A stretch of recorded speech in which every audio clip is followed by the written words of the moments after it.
اولا وسائل التعبير احد مقتضيات ثوره يناير التعبير السلمي عن الرأي، كل وسائل التعبير. وحينما نقوم بالتعبير السلمي لا يجوز ان يكون احد مقوماته هو العند اللي ملوش اساس.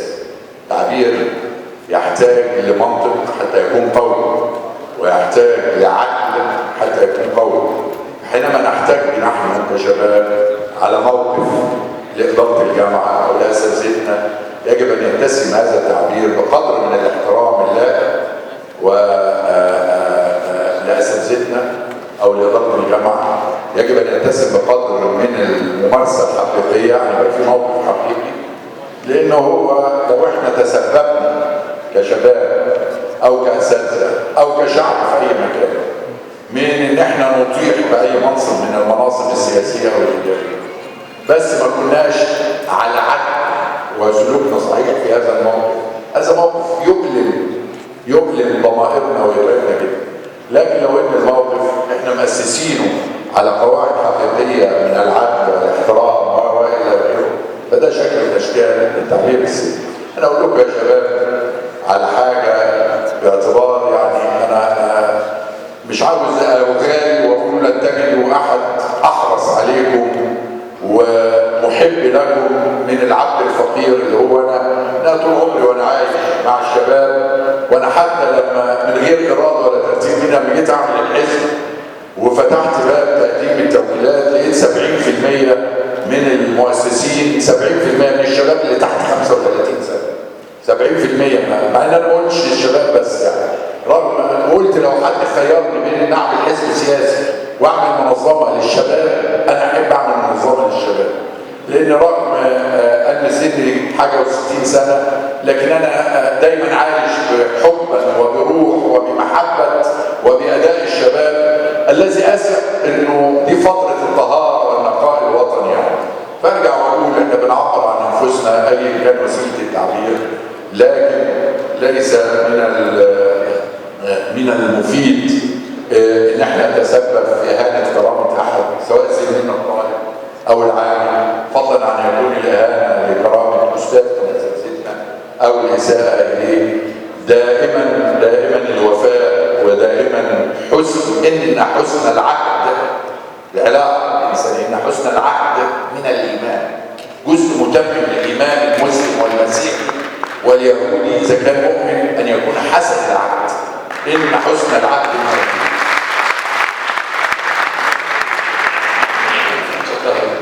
انا ساعات لما باجي بالطريقه دي البعض بيقول لي يا دكتور عمان انت دايما بتتكلم في المنطقه الرمادي، لان الاستقطاب اللي ابتلينا بيه في مصر عاوز ان الناس تطلع ما فيش الا طرفين فقط، يا ابيض يا اسود، في الوان كتير، في اصفر واحمر واخضر وبنفسجي، وفي الوان وجميله على فكره الالوان، مش الاسود والابيض بس هم اللونين اللي فقط، لا في الوان، والوان الطيف 7.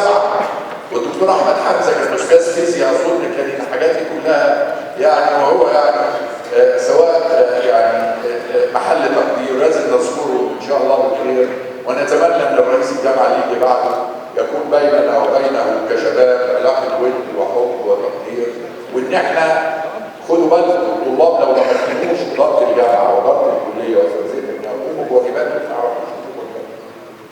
انا فاكر ان انا كنت رئيس اتحاد مخطط بالقصر عين سنه 63 او 72، استاذنا الدكتور حسن حمدي كان مدير الكليه لشؤون الطلاب، فقال لي يا عبد المنعم انا عاوز اطلب منك حاجه، لما تجيب اي ضيف في الكليه اديني خبر. فانا قلت له حضرتك انت هتديك خبر عشان حضرتك توافق ولا عشان ايه؟ وكان اللائحه عندنا تعطينا حق العمل من غير اي تدخل من الاداره، وعشان حضرتك تقول لا او قلت له انا بسال بس حضرتك انت استاذي، ولو قلت لي يعني روح دلوقتي البيت انا هروح، وانا كنت بقول هذا من باب الادب مش من باب الجد، مش ببقى اجيب معاك. فقال لي لا عشان ابقى احضر معاك واشاركه وكده يعني. قلت له حضرتك اتصرف، لان احنا ساعتها كان في اللائحه بتنص على الطلاب ينشطوا سياسيا واجتماعيا في جامعتهم بشرط وحيد الا تمثل العمليه التعليميه، يعني ما يبقاش المدرج فيه محاضره علميه في الهندسه في الطب في اي حاجه ونيجي احنا نعمل نشاط يشرشر عليها او يعطلها او ننشط نعبر عن آرائنا دون مساس بالعملية التعليمية التي يجب أن نحافظ عليها حبا لهذا الوطن الذي لن يتقدم إلا بقوة العملية التعليمية. مفيش وطن هيتقدم من غير التعليم، التعليم هو المدخل لتقدم أي وطن، وده الذي يجب أن يقوم به الرئيس مرسي.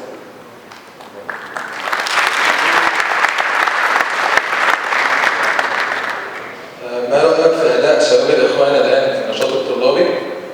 وما تعليقك على فشلهم في الحصول على مقاعد اتحادات الطلبة في أنحاء الجمهورية؟ يعني الحالة اللي بعد الثورة حتى أصبح في عناصر جديدة دخلت في العملية التنافسية، في شباب جديد، في أداء يكون ضعيف. هو دي الديمقراطية مش إن حد يتنه كسبان على طول وحد يتنه خسران على طول. الديمقراطية مش إن حد يتنه في السلطة على طول ولو بالانتخاب، والمعارض يتنه معارضة على طول ولو بالانتخاب. لا ديمقراطية من غير تداول السلطة، ولا تداول السلطة من غير مؤسسات مجتمع مدني سواء أحزاب أو غير ذلك قوية. عشان كده الكارثة اللي بيعملوها في قانون الجمعيات دلوقتي، وإن هم بيحاولوا يحطوا نصوص محاصر المجتمع المدني خطر. الوطن القوي أن يكون قوي بأحزاب وبمؤسسات المدنية ومجتمع قوي بجامعاته، قوي بشبابه، قوي بأساتذته وعلمائه. هو ده اللي عاوز يبني وطن قوي يطلق طاقات الناس. وبالتالي التصور اللي احنا كان دائما في السبعينات يبقى الانتخاب كان بين طرفين حزب الوطن القديم وتنظيم الاخوان المسلمين، فيدخل طبعا الناس لم يكن امامها الا الاخوان المسلمين، حتى اللي ما بيحبوهمش لازم يديهم امال حته حزب الوطن. فالاخر النتيجه ايه؟ كنا بنعمل انتخابات على طول. الثوره لما قامت احد انجازاتها العظيمه انها فتحت باب التنافس الحقيقي، فصاروا هناك تيارات واحزاب وشباب من مختلف التيارات بيتنافسوا. مش لازم اللي كان بينجح بقاله 30 40 سنه يتنه ناجح واللي كان ما بيدخلش ما يدخلش، لا. وانا بقول للشباب ان لا يجوز بعد الثوره ان اي مواطن مصري يظل منتميا لحزب الكنبه، يجب ان يكسر الكنبه، وكل مواطن مصري يجب ان يكون له دور في العمليه، له دور في العمل السياسي والاجتماعي. مفيش حاجه مجموعه نخب بتشتغل وتتكلم وتطلع كل يوم في البرامج وبقت الشعب بيتفرج عليه. لا، احنا بنتفرج. احنا يجب الا نفعل في السياسه اللي عملناها في الرياضه، ان 5-6 آلاف رياضي في مصر و92 مليون لا علاقه لهم بالرياضه بيتفرجوا عليها. لا، احنا عاوزين يبقى في 90 مليون رياضي في مصر. مش لازم رياضي بمعنى مختلف ولا حاجه، لا، يمارس الرياضه. وبالتالي احنا عاوزين كل المصريين يمارسوا العمل العام سواء سياسي او اجتماعي. شارك. الوطن مش هتبنيه السلطه لوحدها ولا تنفع تبنيه لو ارادت. الوطن يبنيه المجتمع المدني له دور في عمليه التنميه من خلال اداء. عشان كده نقول كل شاب وكل لازم يكون له دور بتخدم بيه وطن، سواء من خلال عمل سياسي، عمل اجتماعي، عمل تنموي. ان شاء الله رب تعمل جمعيه دفن الموت هتخدم البلد تبني حاجه في حاجه، لكن تقعد تتفرج وتقول انا ماليش دور. لا، ما يجوز. هذا ممكن يكون متفهم يعمل الاستبداد، لكن بعد الثوره كل واحد مننا يستطيع ان يكون له دور. واياكم يا شباب ان تسمحوا لاحد ان يستولي على عقولكم او ضمائركم او يديركم كما يدار القطيع. لكن اطلقوا ضمائركم التي مؤسسه على القيم والمبادئ، القيم والمبادئ اللي كلنا تربينا عليها كمصريين استنادا الى ايماننا بربنا ورسولنا جميعا سواء كان مسلما او مسيحيا. هذه القيم التي تربي الضمائر نحافظ عليها ونحرص عليها، ولا احد يستولي على عقلك ويصدر حقك في التفكير والرفض والقبول طبقا لقواعد المنطق والعدل والحكمه. هذا كله لازم تطلقه. هذا كله ممكن ان يتم جدا في سياق من الاحترام المتبادل والود والرحمه فيما بيننا. اتفضل. ما هو دور الحراك الطلابي في كتابة دستور مصر مع العلم أنه ليس لهم أي تمثيل؟ أنا بتصور إن الفترة السنتين اللي فاتت دول الحركة الطلابية في مصر اشتغلت الحقيقة وأدت أداء جيد بيتنامى وبيتصاعد. موقفهم كان من اللائحة ونتابعه في معظم الجامعات موقف جيد إن اتحاد الطلبة لا يجوز إلا أن يكون مؤسسة نقابية تحافظ على الطلاب، مش فقط مجرد اتحاد بيأدي خدمات لا ادارات الجامعه وادارات المؤسسات التعليميه يجب ان تكون حريصه عليه، يبقى سعيد وهو بيطلق طاقات ابنه او تلميذه وهو بيخليه يعبر عن نفسه وهو بيخليه يدير ويغلط. محدش يخاف انه يغلط، لان اللي ما انت عارفين احنا لما كنا زمان بعد لما قالوا السادات الله يرحمه قال 99% من اللعبه في ايد امريكا، فخلاص ما بقاش لنا احنا دور كمصريين ولا اللي مش دور. فكنا لما بندخل الجيش ساعتها كان يقابلنا حصول ويقول لك تعالى انت عايز تأدي جيشك كده وانت كويس ما اشتغلتش. تقول ازاي؟ اصل لو اشتغلت هتغلط، لو غلطت تلقائي تحطك في دماغك. فعشان كده احنا مش عاوزين نأسس على قيم التنبأه دي، يعني عايزين نشتغل ونغلط والطلاب يعملوا ويغلطوا ويقبلوا التصويت ويقبلوا نقد اللي لا ده ما ينفعش ده ينفع من زملائهم ومن اساتذتهم ومن كل من حولهم. عشان كده الحركه الطلابيه الحقيقه رغم ان سنتين انا اتصور ما انجزته في الانتخابات الاخيره في الجامعات الحكوميه انها انجزت هذا الانجاز، سواء النسب اللي خدها شباب مصر القويه او شباب الدستور او الشباب المستقلين من انتخابات اتحاد الطلبه، دي نتائج حيويه دمت في الجسد الطلابي وخلته يستطيع ان ينافس ولا يترك الساحه الطلابيه لفصيل واحد ياخذ يستأثر. وبالتالي احنا نستمر في هذا الاداء، وده جنبا الى مع حرصكم على العلم وعلى التقدم العلمي بشكل جاد. وللكفه اتمنى ان ياتي الوقت اللي تنتهي فيه العمليات الدروس الخصوصيه في الجامعات وغير الجامعات، والطالب اللي كان دايما يدور على المنجز السريع في العمل المريح في 3 ورقات كده يذاكرهم، وساعات لما يقولوا مذكره من 10 ورقات يقول لك يا نهار ابيض كل ده لا ده في واحد تاني في الكشك اللي قصاد مش عارف ايه عامل المنهج كله في 5 ورقات ويجيبهم ليله الامتحان وتخبط وكل شغل الفبركه ودهنه الهواء دول ده لا يصلح لبناء الاوطان. الاوطان عاوزه ناس جاده، عاوزه ناس بتحب العلم وتتعبد لربها ومولاها وهي تتعلم وتقرا. احنا كنا على ايامنا كل امين اتعلمنا منهم. انا كنت اروح سور الازبكيه ده عشان ادور اجيب كتب الطب المراجع، عشان ادور على كتب الفسيولوجي والباثولوجي، لان انا المرجع غالي جدا في الاجنبي ما اقدرش اشتريه بثمن.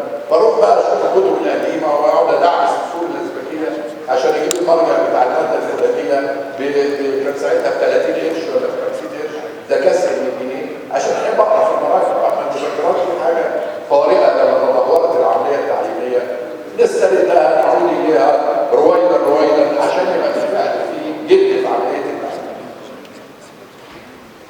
حضرتك ذكرت في بدايه المحاضره انه يجب ان نتعامل مع كل البشر بغض النظر عن الخلافات الدينيه او الثقافيه او الفكريه، ولكنك رفضت وثيقه نبذ العنف ضد المراه بالرغم الطبيعي. هو الحقيقه انا ما اعرفش مين الاعلام دلوقتي من الادوار السيئه اللي بتحصل ان الاعلام بقى يدير عقول الناس وافكارهم بمثل هذا التصوير. انا لا وافقت ولا رفضت الوثيقه. انا كنت باسس لمبدا في تويته انا كتبتها ان لم تعلي شريعه قدر المراه مثل ما اعلنت الشريعه الاسلاميه، وانا من الناس اللي مؤمنين بهذا جدا. وقلت انا مصر بلد الازهر، مصر بلد الازهر لم ولن تقبل اي مواثيق دوليه تخالف مبادئ الشريعه الاسلاميه. البعض عاوز يشيع علينا وعاوز يقول لنا ان الحمد لله مصر دخلت للاسلام من 6 اشهر. مصر القرشيه او اللي خارجه انتقلت من مش عارف فسطاط الكفر الى فسطاط الايمان من 6 اشهر. خلي بالك مصر الحمد لله مؤمنه بموسى وبعيسى وبمحمد وبكل انبياء الله. شعب مصر الدين والايمان موجود على الحياه، مش عاوز اقول على الجنان كمان. وبالتالي لم يكن في يوم من الايام مصر سمحت بانها تقبل اي كان احد القيم اللي بيتعلمها ابن الدبلوماسيه المصريه وابن الخارجيه المصريه انه في اي محفل دولي يجب ان لا يقبل اي شيء يخالف مبادئ الشريعه الاسلاميه المنصوص عليها في الدستور وحتى قبل ان ينص عليها في الدستور. وبالتالي البعض اللي اشاع ان وثيقه المراه اللي كان فيها 4 اشياء رفضت من كل الدول الاسلاميه، ورفضت بشكل على فكره اشد من الفاتيكان اللي هي الحريه الجنسيه واباحه الاجهاض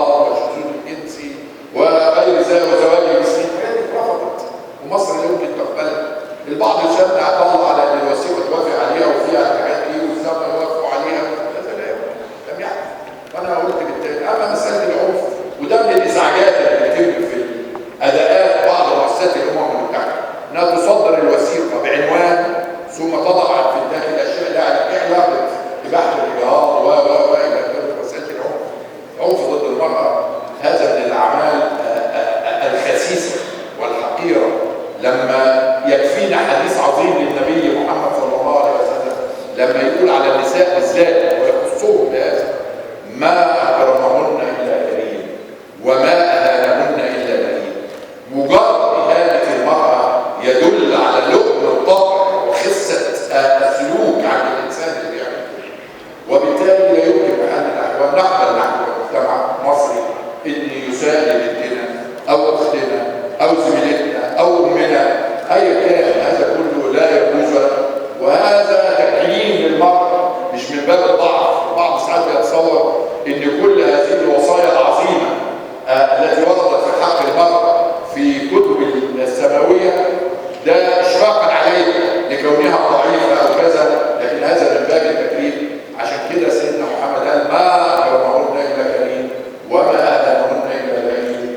ويستوصوا بالنساء خيرا من الكلام الجميل الذي نتمنى ان يتحول مش لشعارات وعناوين، الى سلوك في الاداء في علاقه الشباب. ما يقعد الشاب مع زميلته يعرف انه قاعد مع اخته حافظ عليها وهي تحافظ عليه. العلاقه اللي بينهم يجب ان تكون على قدر من الاحترام المتبادل والعفه والطهاره التي يجب ان تتسم بها القيم اللي موجوده عندنا في مجتمعنا المصري اللي ما زلنا فخورين بيها، والتي رفضت أن تتحول المرأة إلى سلعة يطار بجسدها وبجمالها. رفض مجتمعنا مثل كل هذا. البعض اللي بيتصور إن في مجتمعات سبقتنا في تكريم المرأة. نعم هناك موروثات مجتمعية في مصر بتتعامل مع المرأة أحيانا بفظاظة بتمييز ضدها، ده موجود. للأسف هذه موروثات مجتمعية لا علاقة للدين به وتلصق بالدين أحيانا، كما في بعض البلدان التي حرمت المرأة من قيادة السيارة. أنا ما اعرفش أي منطق وأي عقل وأي إيمان يقول إن تحرم المرأة تمنعها من قيادة السيارة. والمؤسف إن ينسب هذا للدين، يتقال إن ده شيوخ يقول شيوخ إيه ولا إيه؟ يقول المرأة تقول السيد حاجة غريبة، أفكار غريبة وعجيبة يعني لا علاقة بها. هو السؤال أكثر طرح. أكثر إيه؟ طرح. لماذا تركت جماعة الإخوان المسلمين وما هو تقييمك لأداء الجماعة السياسي في الوقت الحالي؟ تقول أنت إيه؟ أكثر طرح. أنا الحقيقة من سنة 2009 عمليا ماليش علاقة بالإخوان جماعة الإخوان المسلمين، وعقد الثورة بأيام قليلة جدا يمكن يوم 10 فبراير على وجه التحديد انقطع صلتي الرسمية والعملية بجماعة الإخوان المسلمين لأسباب موضوعية جدا، ما وده لا يقلل من تقدير واحترامي لكل القوى السياسية الموجودة في الساحة، لكن هي لأسباب موضوعية ليس منها هو الترشح للرئاسة زي ما بيشاع، لأسباب موضوعية لم يكن بعد الثورة بالذات يمكن أن تستمر الصبر على هذه الأسباب، وبالتالي أتمنى لمن أنا مختلف للدرجة الأولى مع إدارة الإخوان الحالية اللي ما مرتش على الإخوان إدارة مصلحة من وجهة نظري التي أرجو أن تكون صحيحة في سوء الأداء وفي حاجات كثيرة جدا يعلم من المستحيل بعد الثورة وفي ظل الهجرة لخدمة الوطن الواسع إن احنا نظل نقعد في هذه الساحة الضيقة، وأرض الله واسعة من حيث الجغرافيا، حيث الأفكار، حيث الناس والخلق. المهم إن محدش يسيء مننا للآخر أو يجرحه أو يكفره أو يخونه أو يفسره، وتظل حتى نقدنا البعض على أساس من الرغبة في إصلاح الطرف الآخر. وبالتالي الجماعة مصرين، وأنا مش بقول ده من باب الشيء، أنا معتز بتاريخي كله والحمد لله وفخور بيه، سواء اللي كان قبل الإخوان أو ما كان في الإخوان أو ما بعد الإخوان، يعني في من قصور وخطأ وده موجود في تاريخي. أنا عندي الحمد لله قدر بجتهد أن أكون شجاع في أقول الموقف ده كان غلط والموقف ده كان غلط، وبالتالي أنا يعني لا الحقيقة الصحيحة أنها لا علاقة لي بتنظيم الإخوان بأي حد.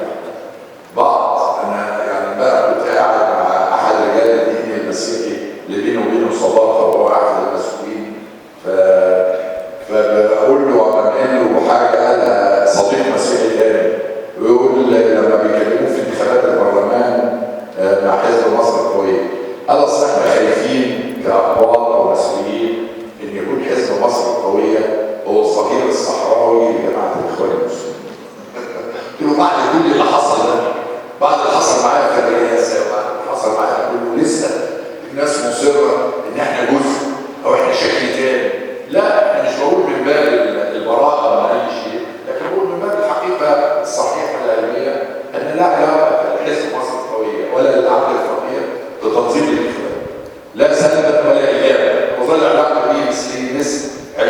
كافه الحركات والتنظيمات والاحزاب المصريه علاقه تمني لهم بالنجاح والتوفيق، وتمني لهم ان يكفوا عن سوء الاداء اللي من وجهه نظري ان هم ما يشوفوش هذا، لكن في سوء اداء وفي اساءات كثيره جدا تحدث وفي خلط.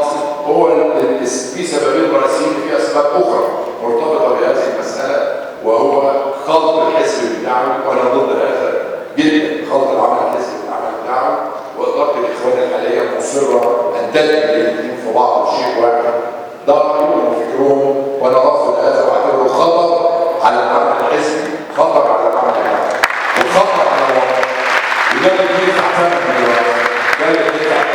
السبب الاخر ان الطبيعه اللي موجوده عند الاداره الموجوده حاليا ان هي لا تحترم القانون. الانسان اللي ما بيرضاش على احترام القانون حتى لو مختلف معاه جدا، لكن لازم يحترم. هو طبعا انا باجي لو قلت ان قبل القرار ده يطلع ان لا يجوز ان يكون هناك عمل حزب، معنى في فروع للاحزاب، لكن احيانا يقولوا ان ده حق يربي باطل كان، وده مش حاصل حتى الان. انا كنت في جامعه المنوفيه من اظن 3 اسابيع ولا شهر، في جامعه نمطا من اسبوع، وديني في جامعه هو تاني، وانا راجل سياسي وبتكلم في السياسه، ففي فرق بين العصر العمل الحزبي وانا اؤيد هذا حصر العمل السياسي. العمل السياسي ان الناس تتكلم في السياسه وفي مصالح بلدها وفي اوطانها وفي الافكار وفي مجلات وكل ده عمل سياسي. احنا نحث ابناء الجامعه على ان يكون لهم مشاركه، لكن حينما يمارسوا العمل المرتبط بحزب ما، سواء حزب كذا وكذا وكذا، ده يمارسوا بره الجامعه. يعني ما ينفعش نعمل هنا مقرات للاحزاب. الحزب ده بيقود حزب الحريه والعداله، مصر القويه، حزب الدستور، حزب الوقت، لا ما نعملش كده. واحنا عشان كده في حركه مصر القويه طلاب مش فرع من حزب، وسيبوا الاسماء اللي بيجعل في وسط الطلاب طلاب من حزب الدستور، طلاب من حزب الوسط، وطلاب من حزب الوقت، وطلاب من الحركه، لانها حركه طلابيه قوميه وطنيه ليست فرع من الحزب. تنتمي للمشروع الفكري اللي كلنا كمصريين بننتمي. ما رأيك في امتلاك رجال الأعمال لمؤسسات تعليمية كالمدارس والجامعات وتربح منها؟ هو ده الحقيقة، واحنا في جامعة خاصة نناقشه ونتحاور فيه بكل تقدير وكل حاجة. الحقيقة مسار، واحنا كنا في النقابة لما كنت أمينا عمل لنقابة الأطباء، وبدأت الجامعات الخاصة وكانت كليات الطب، ودخلنا في حوارات كثيرة معاهم. أنا من وجهة نظري المتواضعة بجد من الأفضل ألا تكون المؤسسات التعليمية مؤسسات خاصة، لكن تكون من أفضل مؤسسات مملوكة للنون-بروفيت أورجانيزيشن. وأنا أتصور أن رجال الأعمال اللي عملوا جامعات خاصة في ظل أوضاع معينة كان مفتوح سوق العمل في أي حاجة والكسب من أي حاجة، لكن هم يستطيعوا أن يكسبوا من أماكن كثيرة جدا، ويستطيع إعادة. أنا أتصور لو عملنا حوار وعملنا ورش عمل ومؤتمرات حول هذه المسألة ونشوف المصلحة ويشارك أهل الاختصاص في العملية التعليمية في هذه المسألة. يعني كبرى جامعات أمريكا زي هارفارد وغيرها ليست مملوكة للحكومة ولا مملوكة لشركات خاصة، مملوكة للنون-بروفيت أورجانيزيشن، يعني مؤسسات مدنية لا تستهدف الكسب. وده موجود، كان تكون جمعية أو مؤسسة أو هيئة بتنشئ هذه الجامعة، ولأن مش ممكن تقول لراجل أعمال يصرف على جامعة 100 مليون جنيه وبعدين تقول له خليهم لوجه الله. ما هم لو هو لوجه الله ما كان مليون جمعية خلاص. هو عامل ده عشان يكسب، وده مش عيب. يعني مش عيب ان رجل الاعمال، لكن اللي فتح ده مش عيب رجال الاعمال بقدر ما هو ايه من وجهه نظر اللي زي حالاتي عيب الدوله اللي هي فتحت هذا الباب. يمكن الدوله فتحت هذا الباب بسبب تعثرها هي وسوء ادائها سابقا في انها ترعى العمليه التعليميه، اللي لا اتصور ان احد اهم وظيفتين للدوله اذا ما جدت تخلت عن كافه وظائفها هو التعليم والصحه. يعني يوم ما الدوله تتوكس او تدخل في وكسه نظام دوله بمعنى السلطه عفوا، السلطه في وكسه كده بحيث ما تبقاش بتعمل حاجه الا التعليم والصحه. لا يمكن بحال من الاحوال رعايه التعليم والاهتمام هي ده احد واجبات الاساسيه، ده اللي خلانا برنامجنا كنا مأكدين على الموضوعين دول على الاقل. المساله محتاجه لحوار، محتاجه لنقاش، لعلاج. حتى لو وصلنا ان الاصح ان تكون الجامعات الخاصه بالصوره الفلانيه، طب نعالج الوضع الموجود ليه؟ لان الوضع الموجود ده ليس عيب رجال الاعمال اللي عملوه.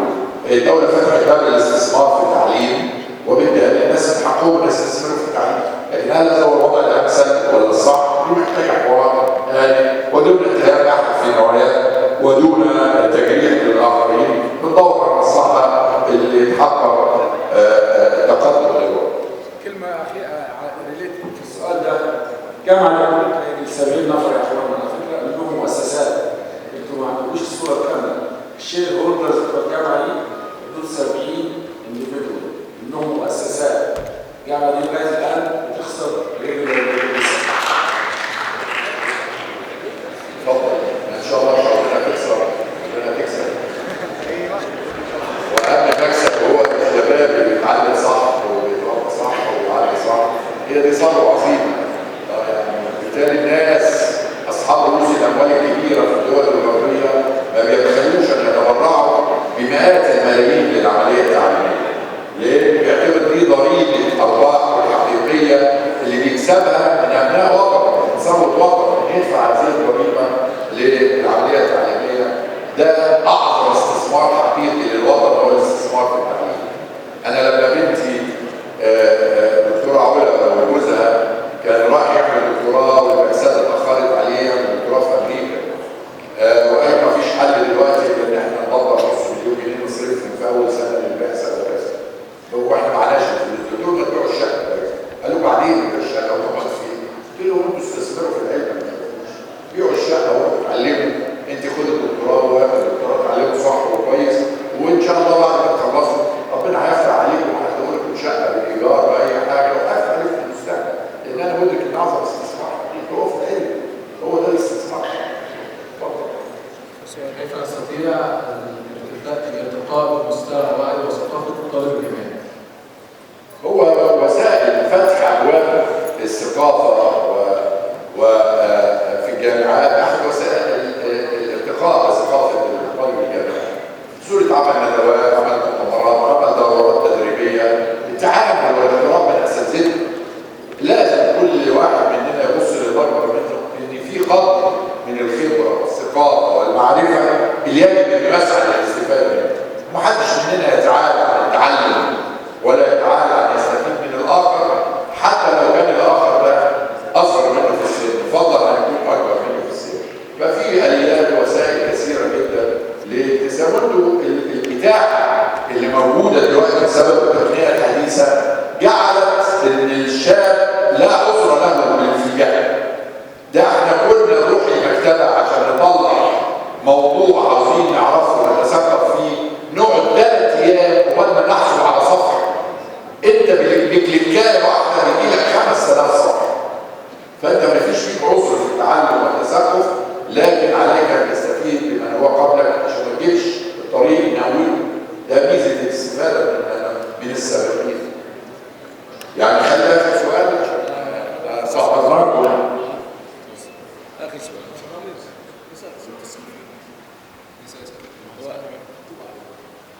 صحفيين مصريين بيقولوا كل يوم يبقى مشكله زوج ولا ايه ولا ايه؟ السؤال الاخير.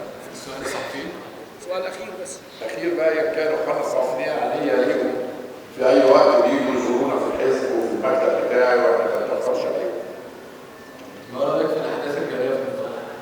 الجاريه فين؟ المقدم. احنا قلنا راينا في بيان اعلناه في الحادث المعقد انه يعني مساله التعبير السلمي في اي مكان يجب ان يكون سلمي، لكن احنا شفنا الحادث المعقد الحقيقه يخالف كل قواعد التعبير السلمي. كان في عدوان مش بس في المعقد غيره. الحقيقه انا بقول لحضراتكم الشباب الوطني الغاضب من اجل وطنه والغاضب من اداء السلطه ده شباب سلمي محترم من ولادنا اللي بنختارها. لكن الاشكال الذي يحدث الان ان النظام القديم مستخدم تنظيم البلطجيه بتاعه هو بالفلوس اللي اتنهبت مننا بيحاول يشوه هذا الشباب. يضغط على ضميره ان يمسك قنبله مولوتوف ويحطها يدفع على اي مبنى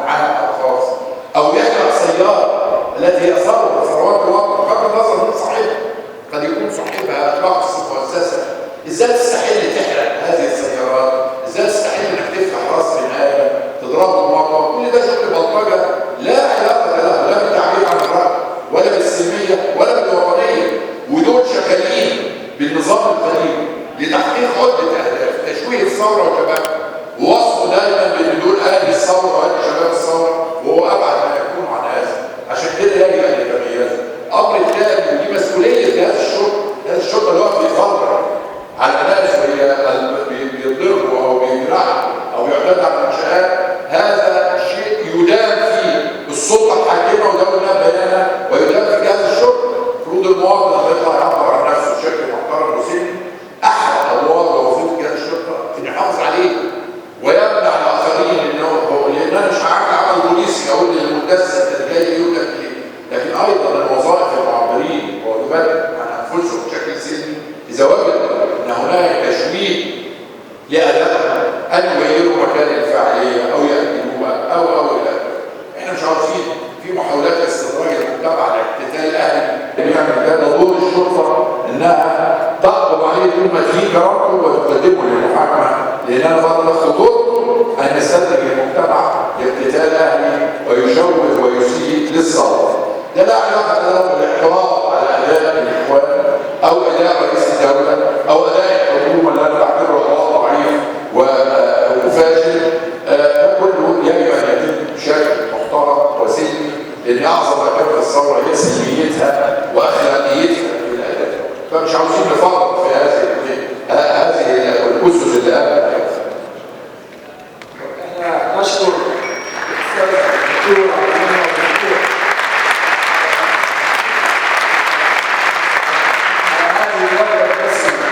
وانا احب اطمنكم انه الشباب اللي زي الورد، كان الدكتور خشب زمان يقول لنا الشباب زي الورد، انا عمري ما شفت شباب زي الورد زي اللي في الجامعه.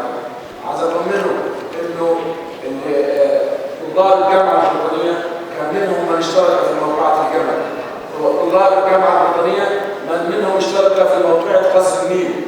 طلاب الجامعه الوطنيه انا من دون بيرسونالي امل في المستقبل، فعلا امل حقيقي. ده اللي بيخلي الواحد